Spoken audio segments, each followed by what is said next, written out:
Hi everyone, in front of me I've got OnePlus Pad Go 2 and let me share with you how to allow unknown sources on this device.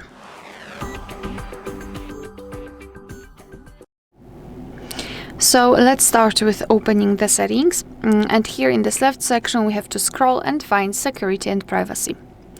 Then let's scroll down again and find more security and privacy, and here we have to localize installation sources. So right here we've got the list of apps which are allowed or not allowed to install some content, and let's pretend that we want to change it. So for example, I would like to download the app from a browser, not from a Google Play Store. So just find it in the list and then tap on the switcher next to it. Your device will ask you if you really want to do it, so just tap on allowed, and now the Chrome is allowed to install some content. Of course, be aware, because you're doing it on your own responsibility.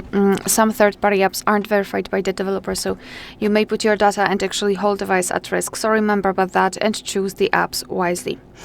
Of course, you can always remove previously granted permissions. Just tap on the app again, I mean the switcher, and it will be turned off. Alright, so that will be all. Thank you so much for watching. Please hit the subscribe button and leave the thumbs up.